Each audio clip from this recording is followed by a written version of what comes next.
देगलूर तालुक्यातील श्रावणबाळ, इंदिरा गांधी आणि संजय गांधी निराधार योजनांमधील हजारो लाभार्थ्यांना गेल्या 3 महिन्यांपासून अनुदान मिळालं नसल्यानं संताप व्यक्त करण्यात आलाय। शासनाचं पोर्टल बंद असल्यामुळे 16,000हून अधिक लाभार्थी आर्थिक अडचणीत सापडल्याचा आरोप करत तहसील कार्यालयात आंदोलन करण्यात आलं। लाभार्थी आणि शिवसेना पदाधिकाऱ्यांनी नायब तहसीलदार गणेश रायवार यांना घेराव घालत अनुदानाबाबत जाब विचारलाय। यावेळी तहसीलदारांच्या प्रवेशद्वारासमोर जोरदार निदर्शनं करण्यात आली। रखडलेलं अनुदान तातडीनं वितरित करावं अशी मागणी आंदोलनकर्त्यांनी केली। येत्या काही दिवसात अनुदान न मिळाल्यास तहसील कार्यालयाला कुलूप ठोकून धरणे आंदोलन करण्यात येईल असा इशारा देण्यात आलाय। पेण येथील ज्ञानमयोभव शिक्षण महिला समिती संचलित शिशु विकास मंदिर शाळेत शैक्षणिक वर्ष 2026-27 ची सुरुवात आनंदी आणि संस्कारमय वातावरणात झाली। नवोगत विद्यार्थ्यांचं औक्षण करून स्वागत करण्यात आलं। तसंच त्यांना आकर्षक कागदी छत्र्या भेट देण्यात आल्या। विद्यार्थ्यांमध्ये पशुपक्ष्यांविषयी प्रेम आणि संवेदनशीलता वाढावी यासाठी गाय वासरांना चारा खाऊ घालणं आणि पक्ष्यांना दाणे टाकण्याचा उपक्रम राबवण्यात आला। यासोबतच अंगठ्याच्या ठशापासून फुलपाखरांची चित्र तयार करून विद्यार्थ्यांच्या सृजनशीलतेला प्रोत्साहन देण्यात आलं। शाळेच्या भिंतींवर आकर्षक शैक्षणिक चित्र रेखाटून परिसर अधिक प्रेरणादायी बनवण्यात आला। आनंद, उत्साह आणि संस्कारांनी भरलेला विद्यार्थ्यांचा पहिला दिवस सर्वांसाठी संस्मरणीय ठरला। उलवे येथील अल्पवयीन मुलीच्या अत्याचार प्रकरणात सोशल मीडियावर चुकीच्या पद्धतीनं नाव जोडून शिवसेनेची बदनामी केल्याचा आरोप करत पेण नगर परिषदेचे नगरसेवक भूषण कडू यांनी आक्रमक भूमिका घेतली आहे। खोटी माहिती प्रसारित करणाऱ्यांवर कायदेशीर कारवाईसह मानहानीचा दावा दाखल करण्याचा इशारा त्यांनी दिलाय। सोशल मीडियावरील काही माध्यमांनी वस्तुस्थितीची पडताळणी न करता दिशाभूल करणारं वृत्त प्रसिद्ध केल्याचा आरोप करत कडू यांनी पेण पोलिसांकडे लेखी तक्रार दाखल केली आहे। संबंधितांवर भारतीय न्याय संहिता आणि माहिती तंत्रज्ञान कायद्यानुसार गुन्हा दाखल करण्याची मागणी करत त्यांनी ती केलेली आहे। पत्रकार परिषदेत बोलताना भूषण कडू यांनी पक्षाची जाणीवपूर्वक बदनामी करण्याचे प्रयत्न सहन केले जाणार नाहीत असं स्पष्ट केलंय। चुकीची माहिती तात्काळ दुरुस्त करून जाहीर माफी मागावी अशी मागणी देखील त्यांनी केली आहे। पुणे जिल्ह्यातील खेड तालुक्यातील चिंचोशी येथील गोकुळनगर परिसरात कोंबड्यांवर हल्ला करणारे बिबट्याचे पिल्लू वन विभागानं यशस्वीपणे जेरबंद केले। या कारवाईमुळे परिसरातील ग्रामस्थांनी सुटकेचा निश्वास सोडलाय। भरत गोकुळे यांच्या घराजवळ बिबट्यानं 4 कोंबड्यांवर हल्ला केल्यानंतर ग्रामस्थांनी वन विभागाला माहिती दिली। त्यानंतर वन परिक्षेत्र अधिकारी संतोष कंक यांच्या मार्गदर्शनाखाली वन कर्मचाऱ्यांनी परिसरात पिंजरा लावला। ग्रामस्थांच्या सहकार्यानं लावलेल्या पिंजऱ्यात पहाटे सुमारे 2 वर्ष वयाचे बिबट्याचं पिल्लू अडकलं। यशस्वी कारवाईबद्दल ग्रामस्थांनी वन विभागाचे आभार मानत समाधान व्यक्त केले। रायगड जिल्ह्यातील पशुपालकांच्या आर्थिक सक्षमीकरणासाठी पशुसंवर्धन विभागानं मुख्यमंत्री ग्रामीण पशुधन उद्योजकता योजना प्रभावीपणे राबवण्याचा निर्धार व्यक्त केलाय। या योजनेअंतर्गत जिल्ह्यातील सुमारे 3,500 पशुपालक शेतकऱ्यांना लाभ मिळवून देण्यासाठी विभाग युद्ध पातळीवर काम करते। पेण इथं आयोजित रायगड जिल्हा परिषद पशुसंवर्धन विभागाच्या कार्यशाळेत कृषी आणि पशुसंवर्धन सभापती वैकुंठ पाटील यांनी ही माहिती दिली। यावेळी पेण इथं राज्यातील 6 प्रस्तावित केंद्रांपैकी पहिलं पशुधन परीक्षण प्रयोगशाळा केंद्र उभारण्याचं काम लवकरच सुरू होणार असल्याचं सांगण्यात आलंय। विकसित महाराष्ट्र 2047 अभियानाअंतर्गत दुग्ध व्यवसाय, कुक्कुटपालन आणि पशुपालनाला उद्योजकतेचं स्वरूप देण्यावर भर देण्यात येते। पशुपालकांचं उत्पन्न वाढवून त्यांना स्वावलंबी उद्योजक बनवण्यासाठी विभाग सातत्यानं प्रयत्नशील असल्याचं यावेळी स्पष्ट करण्यात आलं। बात आहे की पश्चिम महाराष्ट्रामध्ये तयार झाले ज्या ठिकाणी कमी मनुष्यबळ लागून त्या ठिकाणी जास्तीत जास्त योजना चांगल्या प्रकारे सक्रिय करता यावी याच्यासाठी सुद्धा त्या ठिकाणी काम चालू आहे।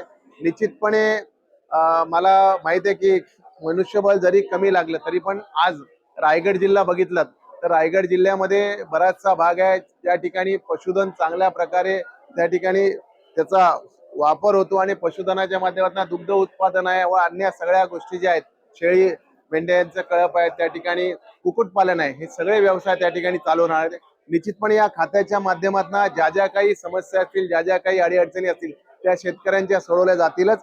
परंतु या खात्याला वैभव प्राप्त करण्यासाठी आम्ही सगळे मंडळी या कार्यशाळेचे आयोजन करत आहोत। चिखली तालुक्यातील सवना गावात स्वच्छता आणि पाणी पुरवठ्याच्या समस्यांमुळे ग्रामस्थांमध्ये नाराजीचं वातावरण आहे। गावातील नाल्यांची नियमित सफाई होत नसल्यानं घाणीचं साम्राज्य पसरलंय। आरोग्याचा प्रश्न निर्माण झालाय। ग्रामस्थांच्या म्हणण्यानुसार अनेकदा महिनाभर नळाला पाणी येत नाही। तसंच गावातील विविध मूलभूत सुविधांबाबतही प्रशासनाकडे वारंवार मागण्या करूनही अपेक्षित सुधारणा झालेली नाही। याबाबत ग्रामसेवकांनी 2 गावांचा अतिरिक्त कार्यभार असल्याचं सांगितलं। तसंच ग्रामपंचायतीकडे विकासासाठी निधी उपलब्ध असला तरी तो खर्च करण्यास काही अडचणी येत असल्यानं विकास कामांना गती देता येत नसल्याचं त्यांनी स्पष्ट केलंय। ग्रामस्थांनी प्रशासनानं तातडीनं लक्ष देऊन समस्या सोडवाव्यात अशी मागणी केली आहे। मी ज्ञानेश्वर तुकाराम आडे, सवना गावचा रहिवासी। काय समस्या आहे तुमच्या गावात? ती समस्या गावातली अशी आहे की तुम्ही सुरुवातीपासून आले असाल तर पिण्याच्या टाकीजवळ एवढी घाण पडलेली आहे, तिच्याकडे जवळपास 1 वर्ष झालं कोणी झुकून पाहत नाही। आणि गावातील नाल्यासुद्धा तुम्ही बघितल्या की कुठल्याही प्रकारचं फक्त यांचे चॉकलेट मारायचं कामं या ग्रामपंचायतीची चालू आहे। जी काही कामं असे आहे की 25,000 काम लाखात नेऊन घातले, म्हणजे वाटे हिस्से कसे पडतील ते महत्त्वाचं ठरलेलं आहे। आणि काम तिकडं चुलीत जावं का काही मतलब त्या कामाची राहत नाही। आणि जेवढं हे सांगतात की ग्रामपंचायत ही दिवसभर उघडी राहते, ही ग्रामपंचायत दिवसभर उघडी राहत नाही। नागरिकांची कामं होत नाही, काही ठिकाणी बिलकुल नाही, बेजार होतात लोक। इथं 3-3 चक्रा मारावं लागतात लोकांना। काय सांगते नाही ग्रामसेवक, आम्ही हजर राहतो। 1 दिवस आले तर 8 दिवस येत नाही। तिथं 3 दिवस मिळून येतात, 3 2-3 दिवस दिवसामूळ 1 दिवस आले की 8 दिवस येत नाही, सांगतो मी तुम्हाला। हे काय सांगते, मी रोज येतो तर कुठल्याच प्रकारचा काहीच मिळणे या गावात राहिलेला आहे। विकासाची कामं काहीच होत नाही, बॉडी आतापर्यंत भेटली नाही, आता यावेळेस भेटली। विकासाची कामं होत नाही का असं म्हणणं आहे गावात तुमचं? कामं कुठल्याच प्रकारचे नाही, हे फक्त चॉकलेट मारायचे कामं करतात। ते म्हणतात आता नाल्या काढून देतो काही जिथे कुठे पाहिल्या ना तुम्ही? मग शूटिंग मध्ये नाल्या काढेल काय दिसल्या? ते म्हणतात ना नाल्या काढल्या, मी कुठं काढल्या? 1 महिना झाला नळ नाही गावात। काय होतं, आम्ही अधिग्रहण केलं, कोणत्याही अधिग्रहण केलंय? ज्या पूर्वरित काम चालू आहे त्या सुद्धा काम अजून झालेलं नाही। मी शिवाजी तुझराम साळोप, बरं, वार्ड काय क्रमांक 3 मधून। काय समस्या आहे तुमच्या आमच्या नालीच्या? गावामध्ये बऱ्याच समस्या उपलब्ध आहे। काय त्यामध्ये आमच्या गावामध्ये अजून पावसाळा सुरू झाला पण अजून नाल्या अजून काही काढल्या नाही। सरपंच, ग्रामसेवक आणि आपले सदस्य लोक याकडे त्यांचं पूर्ण दुर्लक्ष आहे। तुम्ही त्यांच्या काही कल्पना गावाला- दिली होती का त्यांना? त्यांना काही कल्पना दिली होती का त्यांना याच्याबद्दल? पूर्ण कल्पना आहे। आता पावसाळा सुरू झाला, त्यांना कल्पना द्यायचं कामच नाही। पूर्ण गावातली जी आपली नाल्या आहे ते पूर्ण साफसफाई अगोदर व्हायला पाहिजे होत्या। अजून त्यांच्याकडं गावाकडे पूर्ण दुर्लक्ष आहे। बरं, पाणी वगैरे प्यायचं येतं व्यवस्थित? पाणी कमीत कमी 1 महिना नळाला येतात। 1 महिना झाल्यानंतर पुन्हा 25 दिवस आमच्या नळाला पाणीच येत नाही अजून। काय समस्या कशामुळे येत आम्हाला नाही? पाणी शेतामधून आणावं लागतं पिण्यासाठी। कशामुळे येत नाही पाणी नाही का? असं पाणी कसं, गाव मोठं असल्यामुळं हां, आणि वाढ भरपूर असल्यामुळं जे आपले वाल आहे नळाचे ते जवळपास 80 ते 90 वाल आहे। त्यामुळे एका कनेक्शनले एका वार्डात पाणी 1-1 घंटा नळ चालतात। जवळपास पाऊण तास नळ आम्हाला पाणी, 15 मिनटं नळ आमचे पूर्ण वाया जातात। आता किती दिवसापासून तुमचे नळ आलेले नाही? जवळपास 25-26 दिवस आमची नळ आलेली अजून। आता नळ आले काल परवा। काय अपेक्षा आहे तुम्हाला ग्रामपंचायतकडून? ग्रामपंचायतमधून आम्हाला अपेक्षा आहे पूर्ण नळाची साफसफाई, म्हणजे आमच्या नाल्या पूर्ण याच्या अगोदरच आमच्या नाल्या पूर्ण व्हायला पाहिजे होत्या काढणं। आणि गावामध्ये पूर्ण असे गटारे तुंबेले अजून। काय त्रास आहे त्याचे तुम्हाला? सांडपाण्याचे काय त्रास आहे? सांडपाण्यापासून आम्हाला आता हे डास निर्माण होता ना, पूर्ण लाईन गेल्यानंतर पूर्ण आम्हाला चिलटत असतात, डास डसतात। म्हणजे जसं पाणी नाल्याद्वारे वाहतं तसं अजून वाहत नाही, पूर्ण अजून सुद्धा गटारे तुंबेले। माझे नाव गणेश शिंगळे, या ठिकाणी मी ग्रामपंचायत अधिकारी म्हणून काम करतो। बरं, हे जे गावकरी आहेत यांच्या बऱ्याच समस्या आहेत, नाली संदर्भात असतील, 1 महिन्यापासून पिण्याचे पाणी नाही आणि बरेच काही असे प्रश्न आहेत, तरी ते का सुटत नाहीत असं तुम्हाला वाटतं? गेल्या अनेक वर्षापासून या गावामध्ये पाणी टंचाई तीव्र निर्माण असते। दरवर्षी आम्ही या ठिकाणी 2-3 असे बोर अधिग्रहण करून या गावाला पाणी पुरवठा दिला जात असतो। आणि आज रोजी जलजीवन योजनेअंतर्गत ज्या काही विहिरी मंजूर झालेल्या आहेत तर एका विहिरीला पाणी लागलेलं आहे, परंतु त्या विहिरीवर लाईन नसल्यामुळे आम्ही एका शेतकऱ्याच्या खांद्यावरून लाईन घेऊन त्या ठिकाणी 5 ते 7 घंटे मोटर चालवून गावाला या ठिकाणी पाणी पुरवठा करतो. चांदोली रोडवरील तिथे पाणी पुरवठा विहीर आहे, सुद्धा पाणी कमी झालं आणि नाल्यावरची विहीर आहे त्या नाल्याच्या विहिरीवरचं सुद्धा त्या उन्हाळ्यामध्ये पाणी कमी झालं. तर आम्ही पोलाने म्हणून एक कास्तकार आहे त्यांचीसुद्धा यावर्षी विहीर अधिग्रहण केलेले आहे. दरवर्षी आम्ही कमीत कमी 3 विहिरी या ठिकाणी अधिग्रहण करून गावाला पाणी पुरवठा करत असतो. आणि तीव्र पाणी टंचाई निर्माण असल्यामुळं थोडा या ठिकाणी पाणीसुद्धा जमिनीतील कमी झाल्यामुळं भूगर्भात पाणी कमी झाल्यामुळे पाण्याची जरा टंचाई निर्माण या ठिकाणी झालेलीच आहे. आता तुमच्या ताब्यामध्ये किती विहिरी आहेत सध्या अधिग्रहण केलेली? सध्या आमच्या ताब्यामध्ये एकच विहीर आहे, परंतु जी आमची जलजीवनची विहीर आहे त्या विहिरीला पाणी चांगलं आहे. त्या ठिकाणी जर विद्युत पुरवठा हा 24 घंटे झाला तर या गावाचा पाण्याचा प्रश्न त्या ठिकाणी सुटू शकतो. कारण जलजीवन अंतर्गत जे काही कामं चालू आहेत त्या ठिकाणी पाण्याची टाकीसुद्धा अर्धवट आहे आणि पूर्णत्वास गेल्यानंतर आणि तिथं जर लाईन व्यवस्थित 24 घंटे मिळाली तर या गावाचा कायमस्वरूपी प्रश्न निकाली निघेल. आपल्याकडे 15 वित्त आयोगाचा निधी किती आलेला आहे सुरुवातीमध्ये? आज रोजी आमच्या ग्रामपंचायतीला 15 वित्ताचा निधी हा जवळपास 80 लक्ष रुपये जमा आहे. कारण या ग्रामपंचायतीमध्ये जिथे इलेक्शन लागू झालं आणि प्रशासक म्हणून निवड झाली तिथं माननीय शिवसाहेब यांच्या आदेशानुसार त्यांनी या ठिकाणी DSC बंद करून तो खर्च करण्यास मनाई केलेला असल्यामुळं तो निधी आज रोजी आम्ही खर्च करू शकत नाही. आणि जे नाल्याच्या संदर्भात पूर्ण गावामध्ये घाणीचं साम्राज्य पसरलेलं आहे त्याच्याबद्दल तुम्ही काय सांगाल?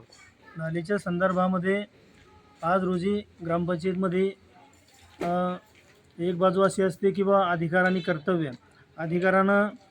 अधिकार या नात्यानं नागरिकांना जर पैसे भरले तर प्रत्येक ठिकाणी आम्ही त्या ठिकाणी काम करू शकतो. गेल्या 2 महिन्यापासून या ठिकाणी वसुली बंद झालेली आहे आणि जी काही आमच्याजवळ वसुली जमा होती त्यामधून शिपाई पगार, लाईट, पाणी, विद्युत या पद्धतीनं खर्च करतो. आणि विशेष म्हणजे आमच्या इथं एक जो माणूस आहे मुका माणूस आहे, महिनाभर त्यांनी नाल्या काढलेल्या आहे. जिथे जिथं अर्जंट नाल्या आहेत त्या ठिकाणी आम्ही नाल्या काढून राहिलो. आणि आज रोजी या ग्रामपंचायतीच्या समोर जी काही नाली इथं पाणी तुंबलेलं होतं तर ही नालीसुद्धा काढून या ठिकाणी काम पूर्णत्वास या नालीचं जात आहे. आणि अशा पद्धतीनं गावामध्ये आजसुद्धा आम्ही ठेकेदाराला फिरून की किती खर्च या पूर्ण नाल्या काढण्यासाठी येतो या संदर्भात 2-4 ठेकेदार त्यांना सहमतीनं ग्रामपंचायतच्या जी काही प्रशासकीय समिती आहे, सरपंच, उपसरपंच आणि सन्माननीय सदस्य यांना सर्वांना विश्वासात घेऊन त्या ठिकाणी नाल्याचं काम आम्हाला देता येईल. जे निधी पडलेला आहे 15 वित्त आयोगाचा ते आता याच्यात वापरता येत नाही का तुम्हाला नाली? नाही, तो निधी नाही वापरता येणार. कारण त्याची आराखड्यामध्ये जी तरतूद असते त्या तरतुदीनुसारच हा आपण खर्च या ठिकाणी केला जात असतो, जो आराखडा बनवलेला असतो त्यानुसार. या गावामध्ये आपली विजिट किती दिवस असते? माझ्याकडे 2 ग्रामपंचायत आहे, सवना आणि बोरगाव काकडे. सवन्यामध्ये माझे 3 दिवस आणि बोरगावला 3 दिवस असे असतात. तरीसुद्धा गाव मोठा असल्यामुळं मी जास्तीत जास्त या गावाला वेळ देण्याचा या ठिकाणी प्रयत्न करत असतो. ग्रामपंचायतचं टायमिंग वगैरे काय असते उघडीचा? ग्रामपंचायतचा टायमिंग शासकीय नियमानुसार 9-9:30 वाजता आल्यानंतर 5-6 पर्यंत ऑफिस चालतं. सर्व कामे होतात का दिवसभरात मग या ठिकाणी? हो, दिवसभरात नागरिकांचे जे अडीअडचणीचे कामं आहेत त्या ठिकाणी आम्ही करण्याचा 100% या ठिकाणी प्रयत्न करतो आणि कामं करत राहतो. आमचे लिपिक असतील किंवा कर्मचारी असतील, रोजगार सेवक असतील, कधी सुट्टीवर गेले तरच त्यावेळेस तिथे नसतात, परंतु काम हे रेग्युलर ग्रामपंचायत उघडी असते आणि काम या ठिकाणी चालू असते. नाही, आता या ठिकाणी तुम्ही हजर नव्हते व फॅन व लाईट सर्व चालू होते या ठिकाणी, ती शूटिंग काढलेली आहे त्याच्याबद्दल गावामध्ये काय? आम्ही घरकुलं पाहण्यासाठी गेलो होतो, गावातील नाल्या पाहण्यासाठी गेलो होतो, काही ठिकाणी लाईट गेलेली ते पाहण्यासाठी शिपाई कर्मचारी म्हणून सोबत गेलो होतो. कारण तुम्ही येणार हे आम्हाला माहीत नसल्यामुळं आम्ही आमचं काम त्या ठिकाणी करत होतो. नाही, मग नेहमी करता तुम्ही असे फॅन वगैरे चालू असते का? फॅन वगैरे तसं सुरू नसतं, लाईन गेलेली होती त्या ठिकाणी बिल भरण्यासाठी आम्ही लाईनचं बिल ऑनलाईन भरण्यासाठी तिथे गेलो होतो. कारण या ठिकाणी लाईनसुद्धा बंद होती तर ती लाईन सुरू करून घेतली म्हणून तुम्ही यायची आणि ती लाईन सुरू व्हायची असा विषय झाला असावा, नाहीतर या ठिकाणी असा काही कुठलाही प्रकार होत नसतो. ठीक आहे. नमस्कार, मी दत्तात्रय अंकुश करवंदे, सवना रहिवासी. या आमच्या गावातल्या ज्या काही समस्या आहेत, ज्या पावसाळ्यापूर्वी जे काही कामं करायची असतात, या ग्रामपंचायतीच्या ज्या नाल्या असतील, जे समजा कचरा कुंड्या असतील, अजूनही साफ केलेले नाही. आणि पुन्हा एक गावात एक महिना नळ येत नाही.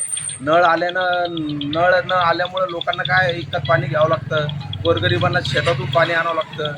आणि हे ज्या नाल्या साफ झाल्याने त्याच्यामुळं काय डेंग्यूसारखा आजाराला सामोरे जाण्याची काही शक्यता नाकारता येत नाही. त्याच्याकरता आपल्या चॅनलच्या माध्यमातून आम्हाला या ग्रामपंचायतीला हीच विनंती की आमच्या गावातल्या ज्या काही समस्या असतील यांनी हा ताबडतोब करण्यात यावा, हीच आपल्या चॅनलच्या माध्यमातून मी आपणाला विनंती करतो.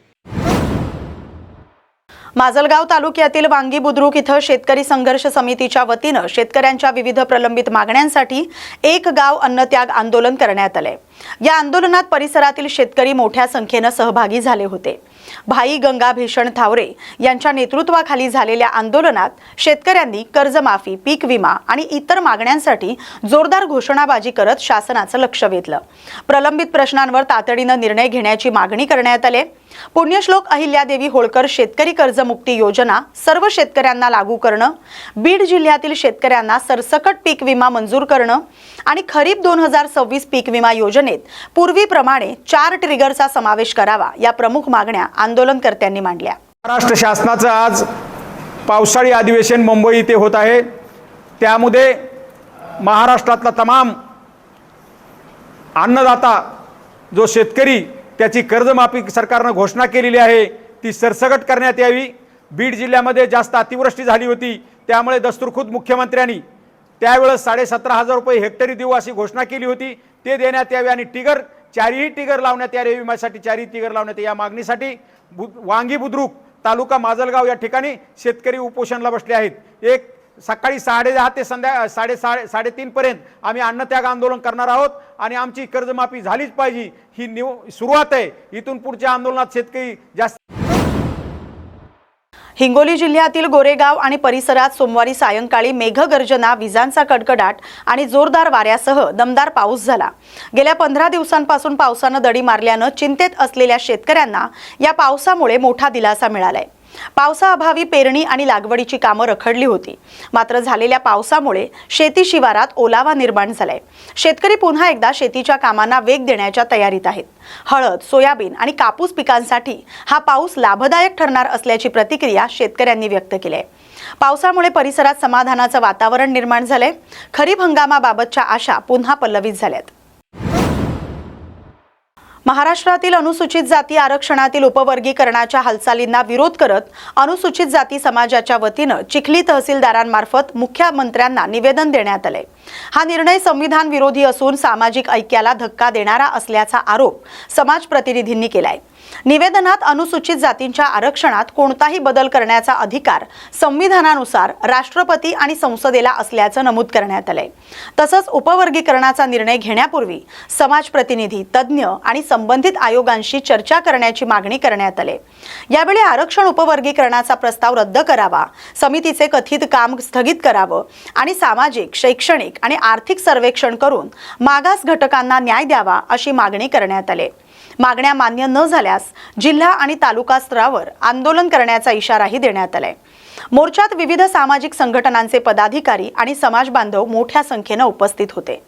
इतकं सांगायचं की आरक्षणाचं जे उपवर्गीकरण सुरू आहे हे निव्वळ धूळ फेके जनतेच्या डोळ्यामध्ये आणि जाती जातीमध्ये भांडणं लावण्याचा हा एक प्रकार आहे.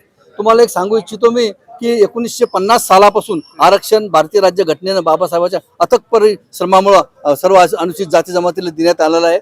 मग 1950 मध्ये सर्व लोकांना शाळा मोफत होत्या आणि सर्वांना शाळेत जाण्याचा अधिकार होता. पण या देशामध्ये मातंग समाज हा शाळाच शिकला नाही. माझ्या गावचं उदाहरण देतो मी. माझ्या गावामध्ये कमीत कमी 50 सरकारी नोकरी 50च्या वर जास्त क्लास 1 अधिकारी, सुपर क्लास 1 अधिकारी आणि आमच्याच घरा शेजारी मातंग समाजाचे 4-5 घरं. निदान कमीत कमी त्यांचा चपराशी व्हावा, त्यांचा ग्रामसेवक, निदान पटवारी ते कोणीच झालं नाही. आणि माझं तर असं मत आहे की 100 वर्ष जरी आणखी त्यांना आरक्षण दिलं असं वेगळं आमच्यातून काढून तर ते काही सुधारणार नाहीत. दुसरी महत्वाची गोष्ट असं आहे सर की आरक्षण समाप्त करण्याचा हा जो घाट आहे की समजा एखादं मातंग समाजाचे विद्यार्थी गेले, एखादा पोस्ट भरायची असली तहसीलदाराची आणि जर त्यावेळेस जर त्या कमिटीने सांगितलं की तुमच्यातला योग्य उमेदवार मातंग समाजामध्ये उपलब्ध नाही, मग ती जागा लॅप्स होऊन जाईल. पण मातंग समाजाने एक मोठेपणा सांगायला पाहिजे होता या मोर्चामध्ये उपवर्गीकरण करण्याचा की बा ठीक आहे, आमच्या समाजामध्ये जर एखाद्या पोस्टसाठी लायक उमेदवार जर नाही मिळाला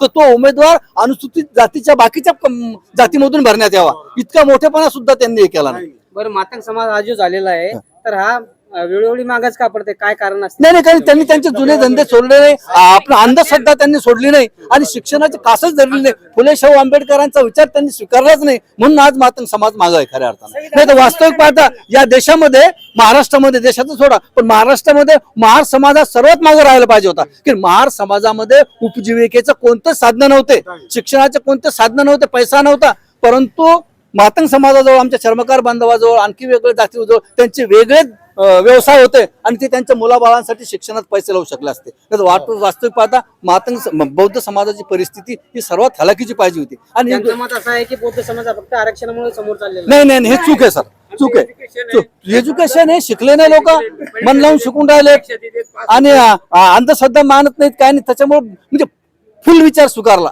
बाबासाहेब फुले शाहू आंबेडकरांचा मातंग समाज. आणि दुसरी महत्वाची मस्त गोष्ट एक सांगू इच्छितो तुम्हाला, नंतर थांबतो मी, की 59 जातीपैकी 58 जाती आमच्या सोबत आहेत आणि लोकशाहीमध्ये काय ज्याला जास्त मतं असले तो विजय होत आहे. मग आमचं शासनाला इतकंच हे आहे की बा लोकशाहीचा संकेत तुम्ही पाहा आणि 58 जाती जर एक सोबत आहेत ते एका जातीचं मान्य करायची काही गरज नाही.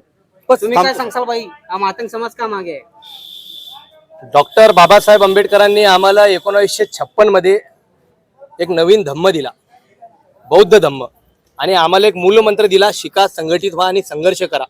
बाबासाहेबांच्या मूलमंत्रानुसार आम्ही शिकलो, संघटित झालो आणि आता संघर्ष सुद्धा करू लागलो.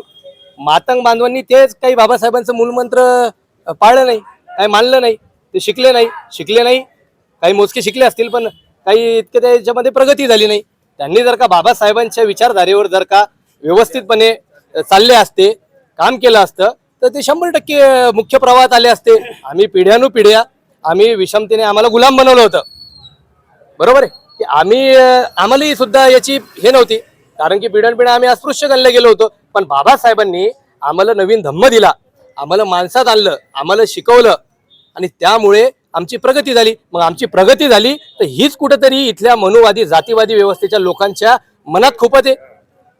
आम्ही शिकलो, आमचे लोक नोकरीवर लागले, तर यांच्या डोळ्यात खुपत असल्यामुळे इथल्या मनुवादी जातीवादी व्यवस्थेवाल्या सरकारने आमच्यातच भांडणं लावण्याचा कट केला, आमचाच तो CJI उचलला आणि त्यांनाच आरक्षण उपवर्गीकरणाबद्दल भूमिका घ्यायला लावली, उपवर्गीकरण करायला लावलं.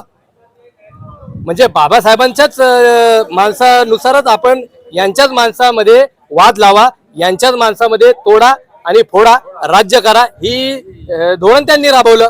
म्हणजे RSS मनुवादी हा कसा आहे हे सगळं बहुजन लोकांनी आणि यांना सर्वांना माहिती आहे, कारण की आमची विचार ही फुले शाहू आंबेडकरी विचारधारा आहे आमची. RSS आणि मोहन भागवत यांनीच, आणि हाच खरा या भारताचा शत्रू आहे. महाराष्ट्राचा जर शत्रू कोणी असेल तर ते मोहन भागवत, RSS आणि इथला जातीवादी मुख्यमंत्री फडणवीस आहे, हे देखील आम्ही या ठिकाणी ठणकावून सांगितलं. आता तरी आम्ही फक्त निवेदन दिलं, या निवेदनाच्या माध्यमातून सरकारला गर्भित इशारा दिला की तात्काळ हे आरक्षण उपवर्गीकरण हे जो तुम्ही आणलेलं आहे ढोंग हे रद्द करा. आणि जर रद्द झालं नाही तर आम्ही आता तालुक्यात, जिल्ह्यात आणि असा मोर्चा काढणार आहे. आणि मोर्चा काढून एक दिवस तुमच्या वर्षा बंगल्यावर येऊन धडक आंदोलन केल्याशिवाय आम्ही राहणार नाही, मंत्रालयात आम्ही घुसल्याशिवाय राहणार नाही. हा देखील गर्भित इशारा या ठिकाणी तुमच्या माध्यमातून देऊ लागलो. हे आम्ही करणार, आम्ही हे करणार, कारण आम्ही कोणाच्या वाटे जात नाही, कोणाला घेत नाही. बाप आमचा असून बापच्या बापाने सर्व कावटाळले आणि आमच्याच बापाचा घेऊन सण्या जर त्याच्या विभागण्या होत असेल तर आम्ही मरायला तयार आहे. फडणवीस साहेबाला म्हणा आमची विनंती आहे का आणि आमचं म्हणणं काय ते आहे का, आणि तुम्ही आमच्या सोबत राहा, आम्हाला तुमच्या सोबत घ्या. अगर जर नाही झालं तर आम्ही बिलकुल थांबणार नाही, बसणार नाही, चूप बसणार नाही. आम्ही गावागावात जाऊ, उपाशी राहू. पहिले आम्हाला उपाशी राहायची सवय आमच्या बापानं आम्हाला शिकवलंय. आमचा बाप पावाचा तुकडा खाऊन राहिला, आम्ही बी पावाचा तुकडा खाऊन मजल काटू, डोंगराने काटू. जिथं नाही तिथं पोहोचू आम्ही, जिथं फडणवीस साहेब असाल तिथं आम्ही पोहोचू. कारण फडणवीस साहेब एक महाप्रमाणे देशाचा राजा म्हणल्यावर त्यांनी सर्वांना कवटाळावा, सर्वांचं म्हणणं ऐकावा आणि समजून सांगावा आणि घेऊन चालावा. फडणवीस साहेब तुम्ही तिथं आम्ही घातलंय तुम्हाला पब्लिकनं, तुम्ही तिथं गेले नाही. आमच्यामुळे गेले तुम्ही. तुम्हाला जर समजत नसेल तर आम्ही ते पण करू उद्या. आज नाही झालं तर उद्या करू आम्ही. एवढं बोलून मी थांबते. पण फडणवीस साहेब तुमच्या बरोबर आम्ही पोहोचू महिला.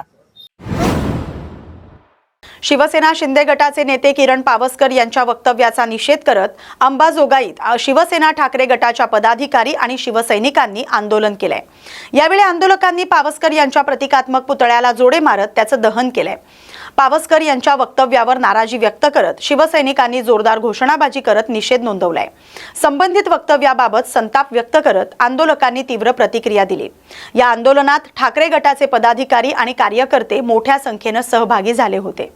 आज हे सांगायचं म्हणजे जे गद्दारी केलेले 6 खासदार शिंदे सेनेच्या शिंदे उपमुख्यमंत्र्याच्या स्टेजवर ज्यावेळेस सूत्रसंचालन करीत असताना हरामखोर हा किरण पावसकर जे बाळासाहेब ठाकरे यांनी असं महाराष्ट्रातील जनतेला शिवसैनिकाला आजारी असताना सांगितलं होतं की मला तुम्ही सांभाळलं, याच्यानंतर उद्धवला आणि आदित्यला सांभाळा आणि महाराष्ट्राचा उत्कर्ष करून घ्या, असे ते एक भावनिक आव्हान त्यांनी केलं होतं सर्व महाराष्ट्रातील शिवसैनिकांना. पण त्याची कुठंतरी खिल्ली उडवण्याचं काम या किरण्या माजरचोद हरामखोरनी केलं की त्यांनी सांगितलं सांभाळायला ही काही पाळणा घर आहे का. त्यामुळे आम्ही त्यांना जोडे मारून या ठिकाणी पुतळ्याचं दहन केलं. या ठिकाणी महाराष्ट्रातील निष्ठावंत कडवट शिवसैनिकाचा घोर अपमान आणि आम्ही आदरणीय शिवसेना प्रमुख बाळासाहेब ठाकरे हे आमचे दैवत आहेत आणि आमच्या दैवताला या हरामखोरानं असं वक्तव्य केल्यामुळं आम्ही त्याला जोडे मारून या ठिकाणी ही केलेलं आहे. कारण भविष्यामध्ये तुम्ही त्या ठिकाणी आज आपले खासदार गेले, यांना काही कवडीची तरी अक्कल आहे का. हे शिवसेना प्रमुख बाळासाहेब ठाकरे आमचीच खरी शिवसेना म्हणतात आणि शिवसेना प्रमुखांच्या ब्रीद वाक्याचं त्यांच्या आव्हानाचं जर या ठिकाणी जर ते खिल्ली उडवत असतील तर ह्यांचा सुद्धा सगळ्या शिंदेचा त्या सगळ्या जाणाऱ्या खासदाराचा सुद्धा आम्ही अंबाजोगाईच्या शिवसेनेच्या वतीनं त्यांचा या ठिकाणी जाहीर निषेध करीत आहोत. किरण पावसकर आहे जो आमचं दैवत आहे, हिंदू हृदय सम्राट बाळासाहेब ठाकरे यांनी जो भाषणामध्ये सांगितलं होतं की आमच्या महाराष्ट्राला एक आव्हान करतो आणि शिवसेनेला एक आव्हान करतो की उद्धव साहेब आणि आदित्य साहेबाला मी तुमच्या हवाली करतो आणि यांचा सांभाळ करा. तर त्यांनी व्यवस्थित सांगितलं आणि तो ज्यांनी बाळासाहेबाबद्दल जे अपप्रचार केला तिथं सूत्रसंचालन करताना, म्हणून त्याचा आम्ही अंबाजोगाई शिवसेनेतर्फे जाहीर निषेध करून त्याचा पुतळा आणि जोडे मारून आंदोलन इथे केलेले आहे. तालुक्यातील यशवाडी येथील हनुमान मंदिरात झालेल्या दुर्घटनेतील 5 मृतांच्या वारसांना राज्य शासनानं मोठा दिलासा दिलाय. मुख्यमंत्री सहाय्यता निधीतून प्रत्येक कुटुंबाला 5 लाख रुपये याप्रमाणे एकूण 25 लाख रुपयांची मदत मंजूर करण्यात आली. दुर्घटनेत संतोष गडदे, आकाश सुरजोसे, नुमेश अग्रवाल, सूरज कोपटरकर आणि श्रीकृष्ण गवारे यांचा मृत्यू झाला होता. मंजूर मदत रक्कम जिल्हाधिकारी परभणी यांच्या खात्यावर वर्ग करण्यात आले. कागदपत्रांची पूर्तता झाल्यानंतर ती वारसांच्या बँक खात्यात जमा केली जाणार आहे. पालकमंत्री मेघना बोर्डीकर यांनी शासन पीडित कुटुंबाच्या पाठीशी असल्याचं सांगितलंय. पावसाळा तोंडावर आला असताना शहरातील नालेसफाईच्या कामावरून नागरिकांमध्ये नाराजी आहे. हाजी हमीद कॉलनी, आसिफ नगर आणि जमजम कॉलनी परिसरातील नाल्यांमध्ये कचरा, राडारोडा आणि सांडपाणी साचल्यानं दुर्गंधी पसरली असून आरोग्याचा प्रश्न निर्माण झालाय. नाल्यांची वेळेत साफसफाई न झाल्यानं पावसाळ्यात पाणी तुडुंब घरांमध्ये शिरण्याची भीती व्यक्त केली जाते. डासांचा प्रादुर्भाव वाढल्यानं साथीच्या आजारांचा धोका वाढल्याचंही नागरिकांचं म्हणणं आहे. महापालिका प्रशासनानं पावसाळ्यापूर्वी या भागातील नाल्यांची युद्धपातळीवर साफसफाई करून गाळ उपसा करावा अशी मागणी स्थानिक नागरिकांनी केली आहे. उद्धव बाळासाहेब ठाकरे पक्षाचे खासदार संजय देशमुख आणि हिंगोलीचे खासदार नागेश पाटील आष्टीकर यांच्या पक्षांतराच्या निर्णयाविरोधात महाविकास आघाडीच्या पदाधिकाऱ्यांनी यवतमाळमध्ये आंदोलन केलं.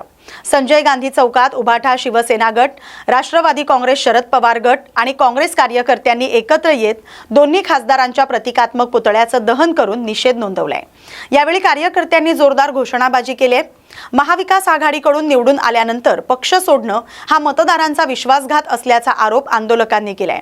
खासदारांनी राजीनामा देऊन पुन्हा जनतेचा कौल घ्यावा अशी मागणी यावेळी करण्यात आली.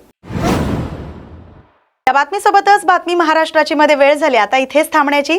अशाच महत्त्वाच्या बातम्यांसाठी पाहत राहा न्यूज मराठी 24/7. नवा भारत, नवा विचार.